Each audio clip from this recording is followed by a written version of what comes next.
તમામ પ્રેસ મિત્રોનો હું આભાર માનું છું અને સાથે સાથે ખેડૂતોની આ લડાઈ અને આ અમારો જેલવાસ જે છે એમની અંદર અમને તોડવા માટે, ખેડૂતોના અવાજને દબાવી દેવા માટે ભાજપની સરકારે અમને 108 દિવસ જેલમાં રાખ્યા. આજે 109મો દિવસ છે. ત્યારે અહીંયાથી હું સ્પષ્ટ સંદેશ ગુજરાતની જનતાને ખેડૂતોને આપવા માંગુ છું કે તમારા માટે 108 દિવસ જેલમાં રહીને આવ્યા છે, પરંતુ હવે ગુજરાતમાં અમે જેલની બહાર આવ્યા છે ત્યારે તમારા માટે અમે ગુજરાતમાં 108ની જેમ કામ કરશું. સાથે સાથે બીજેપીની સરકારે ખેડૂતોના અવાજને દબાવી દેવા માટે, ખેડૂતોના આંદોલનને તોડી પાડવા માટે, અમારા જેવા યુવાનોના મનોબળને તોડી પાડવા માટે, અમે તૂટી જઈએ, અમે હારી જઈએ, અમે ઘરે બેસી જઈએ, એટલા માટે અમારા ઉપર ષડયંત્ર કરી અને અમને જેલમાં નાખવામાં આવ્યા. અમારી સાથે કેટલા બધા નિર્દોષ ખેડૂતોને જેલમાં નાખવામાં આવ્યા. પણ આજે જેલની બહાર આવીને પ્રવીણ રામ સ્પષ્ટ સંદેશ આપે છે કે અમે અંદર જેલની અંદરથી તૂટીને નહીં, તૈયાર થઈને બહાર આવ્યા છીએ. અમે જેલમાંથી અંદરથી માય કાંગલા બનીને નહીં, મજબૂત બનીને બહાર આવ્યા છીએ. અમે જેલમાંથી હારીને નહીં, પણ ગુજરાતના ખેડૂતોને કંઈક આપીને બહાર આવ્યા છીએ. અમે અંદર જેલમાંથી કંઈક ગુમાવીને નહીં, પણ ગુજરાતના ખેડૂતોને કડદા મુદ્દે કંઈક પરિણામ આપીને બહાર આવ્યા છીએ. હું અહીંયાથી એને સ્પષ્ટ સંદેશ આપવા માંગુ છું કે અમે જેલમાંથી બહાર આવ્યા છીએ તો માર્કેટમાંથી ગુમ થવા માટે નહીં, પણ ગર્જના કરવા માટે બહાર આવ્યા છીએ. અમે જેલમાંથી શરણાગતિ સ્વીકારીને નહીં, પરંતુ શાયર બનીને બહાર આવ્યા છીએ. અને અમે જેલમાંથી સરેન્ડર થઈને નહીં, પણ ગીરનો ડાલામથો હાવજ બનીને બહાર આવ્યા છીએ. એટલે ભાજપને અહીંયાથી સ્પષ્ટ સંદેશ આપું છું કે ખેડૂતોની લડાઈ અટકવાની નથી. 108 દિવસની ભલે જેલ થઈ હોય, ભલે પીડાઓ સહન કરવી પડી, ભલે યાતનાઓ સહન કરવી પડી, મારા પરિવારથી દૂર રહ્યો, મારા ખેડૂતોથી દૂર રહ્યો, મારા નાનકડા દીકરાનો 1 વર્ષનો જન્મદિવસ, એના પહેલા જન્મદિવસમાં પણ હું હાજર નથી રહી શક્યો. મારા જન્મદિવસમાં હું દૂર રહ્યો, પણ મારી લડાઈ અટકવાની નથી. ખેડૂતો માટેની લડાઈ ચાલુ રહેશે.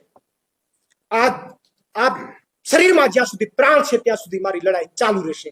બીજેપીમાં જેટલી તાકાત હોય એટલી તાકાત અજમાવી જોઈએ. મારી લડાઈ ખેડૂતો માટે, ગુજરાતના યુવાનો માટે અને ગુજરાતની જનતા માટે ચાલુ રહેશે. મને દુઃખ છે કેટલા દિવસો માટે મારા ખેડૂત પરિવારના લોકો, મારા ગુજરાતના લોકોથી હું દૂર રહ્યો, એની સમસ્યાઓથી દૂર રહ્યો, એના પ્રશ્નોથી દૂર રહ્યો. એમના સારા નરસા પ્રસંગોમાં હું હાજરી ન આપી શક્યો, એના મત બદલ હું માફી ચાહું છું.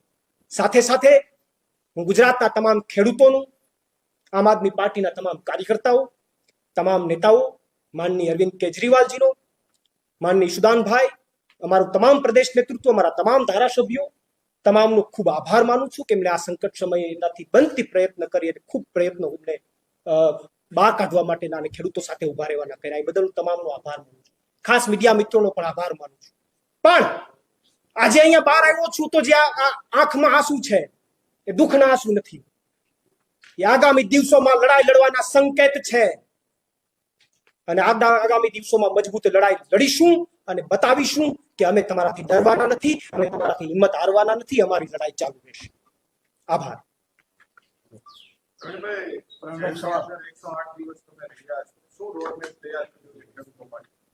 108 દિવસ અમે જેલમાં રહ્યા તો બીજેપીના લોકોને એમ હોય કે આ હિંમત હારી જશે. ના, 108 દિવસની અંદર જેલની અંદર અમારો ખરાબ સમય હતો. એ ખરાબ સમયને અમે સારા સમયમાં પરિવર્તન કરવાનો પ્રયત્ન કર્યો. અમે વાંચન કર્યું, અમે કસરતો કરી, અમે અમારા શરીરને મજબૂત કર્યું, અમે અમારા મનને મજબૂત કર્યું. અને આવનારા દિવસોની અંદર ખેડૂતો માટેના જે કંઈ કાર્યક્રમો યોજવાના છે, પાર્ટી દ્વારા જે કાર્યક્રમો યોજાશે એની અંદર મજબૂતાઈથી લડાઈ લડવા માટેના એક મજબૂત મક્કમતા સાથે બહાર આવ્યા છીએ.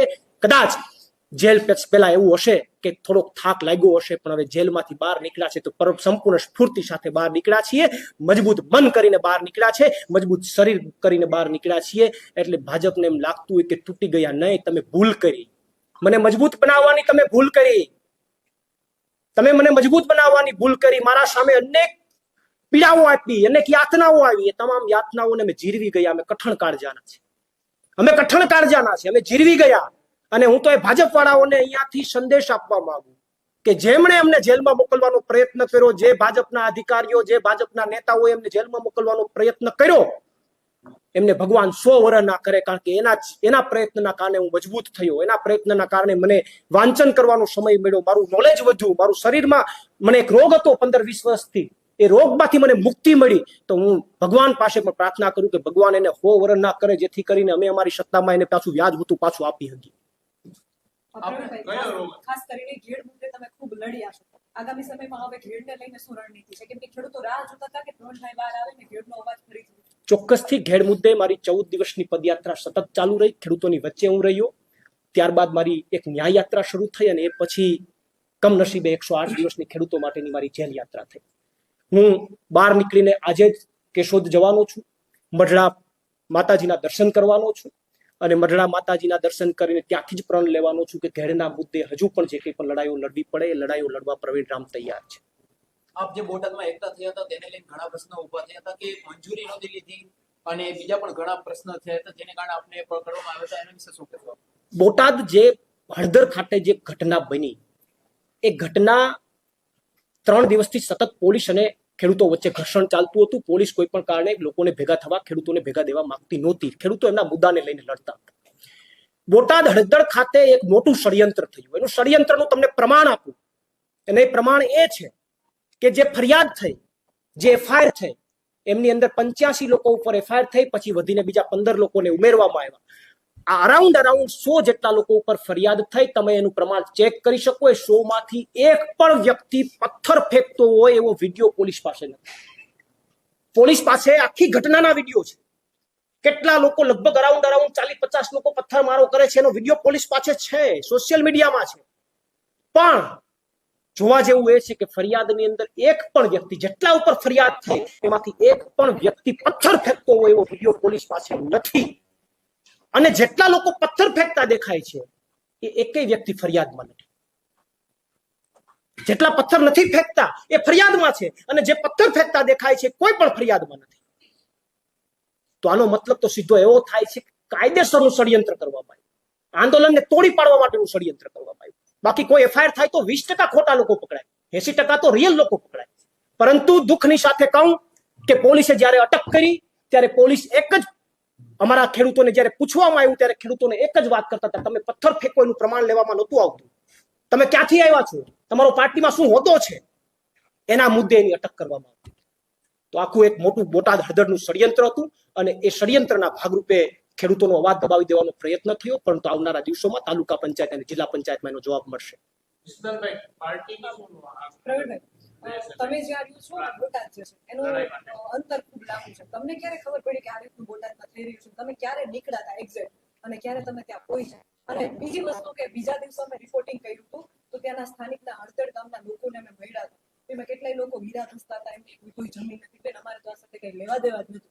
એ લોકો સાથે લાઠીચાર્જ થયો છે, અન્યાય થયો છે. શિક્ષકો એવા હતા જે પેપર ચેક કરતા હતા, એમને ખબર જ નથી આંદોલન સાથે કઈ લેવા દેવા નતું, એના ઉપર લાઠીચાર્જ થયો છે. તો એક આમ આદમી પાર્ટીના નેતા તરીકે તો ઠીક, પરંતુ એક જાગૃત નાગરિક તરીકે એમની સાથે અન્યાય થયો છે, એનો શું જવાબ આપશો? હળદર મુકામે જે ઘટના બની અને જે વિડીયો, અમે તો પછી જેલમાં જતા રહ્યા હતા એટલે સોશિયલ મીડિયાના માધ્યમથી અમુક વિડીયો નથી જોઈ શક્યા, પણ જે અમે સાંભળ્યું કે ઘરમાં ઘૂસીને જે પોલીસે દમન કર્યું છે, લોકોને માર્યા છે, ઘણા બધા લોકોના હાથ ફ્રેક્ચર કરી નાખ્યા છે, એના શરીરમાં અનેક ફ્રેક્ચરો થયા, એવા લોકોને એમણે ફરિયાદમાં નથી લીધા, પોલીસ સ્ટેશનથી દૂર મોકલી દીધા. કેટલા બધા લોકોને ફ્રેક્ચર થઈ ગયા, ઘણા બધાની આંગળીઓ તૂટી ગઈ. આવા અનેક લોકો ઉપર પોલીસે ઘરમાં જઈને દમન કર્યું છે. અને આખી ઘટનાની અંદર જેટલા પણ મીડિયા મિત્રો ત્યાં હતા એ તમામને ખબર છે કે જ્યારે આ હળદરમાં સભા શરૂ થઈ ત્યારે અમે ત્યાંથી જાહેરાત કરી હતી કે આગામી પ્રોગ્રામની જાહેરાત કરી, અને અમે પ્રોગ્રામ પૂર્ણ કરવાની દિશાની અંદર હતા. પોલીસ જ્યારે પહેલી વાર આવી ત્યારે લોકો જે છે એ ઊભા થઈ જતા હતા, અને એ સ્થિતિની અંદર પોલીસ રિટર્ન થઈ. પોલીસ બીજી વાર 5-10 મિનિટમાં જ આવી. અમે લોકોને, ખેડૂતોને બેસાડવાનો પ્રયત્ન કર્યો કે તમારે ઊભું થવાનું નથી, આપણે આંદોલનને અહીંયા બીએસવાયના લાઈવના માધ્યમથી એ લાઈવમાં પણ છે કે પ્રવીણભાઈ એમ કહે છે કે બેસી જાઓ, એ લાઈવમાં પણ છે ને, આપણે સ્વીકારવું પડે. એમ છતાંય તમને શું લાગે છે પ્રથમ કાકડી ચાડો કોણ થઈ ગયો? હા, એ જ કહો, અમે સતત લોકોને બેસાડવાનો પ્રયત્ન કર્યો. કોઈ જવાબદાર પોલીસ અધિકારી હોય એ નજીક આવે અને લોકો ઊભા થઈ જતા હોય તો કોઈ જવાબદાર પોલીસ અધિકારી અડધી કલાકનો સમય લે, તાત્કાલિક ત્રીજી વાર હેલ્મેટ પહેરી અને લાકડીઓ સાથે ટોળાની વચ્ચે ન આવી જાય. શું કામ આવ્યા? એ પોલીસ અધિકારી પાસે કોણ જવાબ માંગશે? એની જવાબ લોકો એમને ખબર છે કે ઊભા થઈ જાય છે તો 5 મિનિટ 15 મિનિટમાં 3 વાર આવ્યા. આવું શું કામ? અને એમની અંદર ભાજપના અમુક લોકો પણ અંદર આઈડેન્ટિફાઈ થયા. તો જ્યારે સવાલો પૂછવામાં આવ્યા તો જવાબ એવો મળ્યો કે તો મદદ કરવા આવ્યા હતા. કોની મદદ કરવા આવ્યા? કોની? ખેડૂતોને જેલમાં નાખવા માટે મદદ કરવા આવ્યા? તો આખું એક ષડયંત્ર હતું અને તમામ લોકોએ જેટલા લોકોએ જોયું છે એમની દમન થયું છે, ગામના લોકોને ઘરમાં ઘૂસીને જે માર્યા છે એ ખૂબ જ દયનીય છે અને એના માટે આવનારા દિવસોમાં કાયદાકીય લડાઈ લડવી પડે તો સ્પેશિયલ હળદર ગામ માટે, કેમ કે બીજા બે દિવસ તમે લોકો જેલમાં હતા પછી અમે ગયા હતા, ત્યાંના સ્થાનિક લોકો પર ખૂબ દમન થયું છે, એના માટે શું કરશો? ખાલી હળદર ગામ પૂછું છું. ચોક્કસ હળદર ગામના લોકો સાથે જે દમન થયું છે અને અન્ય લોકો સાથે પણ જેની ઉપર દમન થયું છે, કોઈ પણ ગામના હોય XYZ, એમના માટે આવનારા દિવસોમાં એમને મળીને એ લોકોને સાથે લઈને કાયદાકીય લડાઈ આવનારા દિવસોમાં કોર્ટમાં લડવી પડે તો પણ અમારી સંપૂર્ણ તૈયારી છે અને અમે આવનારા દિવસોમાં ચોક્કસથી જવાબ આપીશું.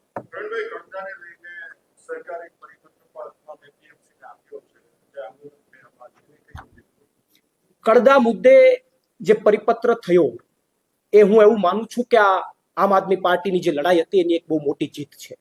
એ પછી ખેડૂતોનું જે માગણી હતી એના મુદ્દે 1-2 મુદ્દે સરકારે ક્યાંક ને ક્યાંક નમતું જોખવું પડ્યું. એ સ્પષ્ટ બતાવે છે કે આમ આદમી પાર્ટીના નેતાઓ, આમ આદમી પાર્ટીના લોકોએ જે આંદોલન કર્યું એની ક્યાંક ને ક્યાંક એના ઉપર અસર થઈ છે. ત્યારે હું એ ખેડૂતોએ જે લડાઈ લડી અને એમની અંદર કડદા મુદ્દે જે લેખિતમાં આપવામાં આવ્યું એ મુદ્દે હું ખેડૂતોનો આભાર માનું છું કે તમારી જીત થઈ છે, પણ માત્ર કાગળ ઉપર આવવાથી કંઈ થતું નથી, એનું અમલીકરણ થવું જરૂરી છે. ઘણા બધા વેપારીઓ હજુ પણ ખેડૂતોને શોષણ કરે છે, માત્ર કાગળ ઉપરથી એ લોકો એનું પાલન કરતા નથી. એટલે અમારું એવું માનવું છે કે એમની અંદર એનું સ્પષ્ટ અમલીકરણ થવું જોઈએ. શું પ્રવીણભાઈ અત્યારે ખેડૂતોનો ચહેરો બની ગયા છે, ખેડૂતોનો અવાજ બની ગયા છે? શું પ્રવીણભાઈ 2027માં લડશે અને લડશે તો કઈ સીટ ઉપરથી લડશે?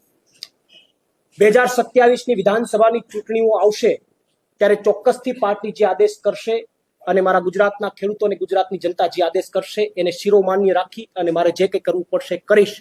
આમની સામે કદાચ લડાઈ લડી વિધાનસભામાં ઉતરી અને લડાઈ લડવી પડે તો પણ મારી પ્રવીણ રામની સંપૂર્ણ તૈયારી છે. કારણ કે સત્તાના જોરે જે દમન કરી રહ્યા છે, દમનને અટકાવવા માટે અમારે કોઈ પણ એંગલથી લડવું પડે એંગલથી અમે લડવા તૈયાર છીએ. પ્રવીણભાઈ, એક છેલ્લો સવાલ. ત્યાંથી તમે અને રાજુભાઈ નીકળ્યા હતા તો ખેડૂતોએ તમને ત્યાંથી કાઢ્યા હતા કે તમે તમારી રીતે સ્વતંત્ર નીકળ્યા? આખી ઘટના જ્યારે બની અને આખી ઘટના બન્યા બાદ તાત્કાલિક ખેડૂતોએ અમને ગાડી પાછળ બેસાડી અને અમને ત્યાં ગામથી દૂર કર્યા. અને એમાં ખેડૂતોની સમજદારી હતી. એટલા માટે સમજદારી હતી કે એ ક્ષણે જો અમારી ધરપકડ થાય, અટક થાય અને ફરીથી લોકોમાં કોઈ ઉશ્કેરાટ ઉભો થાય અને કદાચ કોઈ અઘટિત ઘટના બને તો એ અઘરી વસ્તુ હતી, ખરાબ વસ્તુ હતી. એટલા માટે ત્યાંના ખેડૂતોએ, ત્યાંના યુવાનોએ એક સમજદારી દાખવી અને તાત્કાલિક ધોરણે અમને ત્યાંથી દૂર કર્યા. અને દૂર થયા બાદ એક મહત્વની વાત એ છે કે દૂર થયા બાદ અમે પોલીસના કોઈ પકડમાં નહોતા, અમે બહાર હતા, છતાં પણ અમારા ગુજરાતના ખેડૂતોને જ્યારે જેલમાં નાખવામાં આવ્યા તો અમે સામે ચાલી અને પોલીસની સામે સરેન્ડર કરી દીધું કે અમારા ગુજરાતના ખેડૂતો જો દિવાળી જેલમાં ઉજવતા હોય તો અમે દિવાળી જેલમાં ઉજવશું. વાત રહી બીજી, આખી જેલની યાત્રા દરમિયાન 108 દિવસ ભાવનગર નાખવામાં આવ્યા, ત્યાંથી રાજકોટ નાખવામાં આવ્યા. રાજકોટ એવું કહેવાય છે કે તમામ જેલનો બાપ છે, સૌથી સ્ટ્રિક્ટ જેલ, ત્યાં નાખવામાં આવ્યા. અમને કોઈ ફેર ન પડ્યો, પણ અમે 108 દિવસ જેલની અંદર પણ ત્યાં ટિફિન સેવા પણ હતી, તમને ઘરના ટિફિન પણ મળી શકે એવી સેવા હતી. પણ અમે કાયમી માટે અમારા ખેડૂતો જેટલા હતા એની સાથે બેસી અને જેલનું જ ખાધું, જેવું આવતું હતું એવું અમે જેલનું જ ખાધું અને ખેડૂતોની સાથે રહ્યા. પિયુષભાઈ પરમારે કીધું કે અમારા ધક્કા કરી નાખવામાં આવ્યા અને જેલમાં અમને આ રીતે જમવાનું અને અનેક ખેડૂતો જેમની અટકાયત થઈ હતી તમને એક દિવસ તો સમોસો જ આપવામાં આવ્યો, એટલે જમવામાં અને થોડીક પ્રોબ્લેમ થતી હતી. શું આ સત્ય છે? બોટાદ બને જે કોઈ પણ લોકોની અટકાયત થઈ હતી એ લોકોએ, તમામ લોકોએ જાણ કરી હતી કે 2 દિવસ સુધી એ લોકોને જમવાનું પણ આપવામાં નહોતું આવ્યું. એક નાસ્તો નોર્મલ આપવામાં આવતો હતો, એમને બ્રશ કે કોલગેટ પણ આપવામાં નહોતી આવતી, એમને ચપ્પલ લઈ લેવામાં આવ્યા, અમાનવીય કૃત્ય કરવામાં આવ્યું. અમુક લોકોને ઢોર માર મારવામાં આવ્યો તો જેવો કોઈ ન મારી શકે એવો માર મારવામાં આવ્યો. અને હું કદાચ કહું તો એ વાત આજે અત્યારે ઓન રેકોર્ડ કહું છું કે અમુક પોલીસ અધિકારી તો એવું બોલ્યા છે કે તમારા કરતા તો દારૂ વેચવા વાળા સારા. શું કહેવા માંગુ છું? ગુજરાતની જનતા માટે લડવા નીકળ્યા અને તમે ગુજરાતના ખેડૂતોને એમ કહો કે તમારા કરતા તો દારૂ વેચવા વાળા સારા. આ હું એમ કહું છું કે હદ કહેવાય. સત્તાની શરમસીમાની હદ કહેવાય. આવી અનેક ઘટનાઓ બની છે જે ગુજરાતના ખેડૂતો અંદર દબાવીને બેઠા છે. ઘણી બધી ઘટનાઓ છે જે અમારા સુધી પણ નથી પહોંચી. ગુજરાતના ખેડૂતો પી ગયા છે, ઘૂંટડા પી ગયા છે, અને એ ઘૂંટડા આવનારા દિવસોમાં ચોક્કસથી એના જવાબ મળશે. રમેશભાઈ.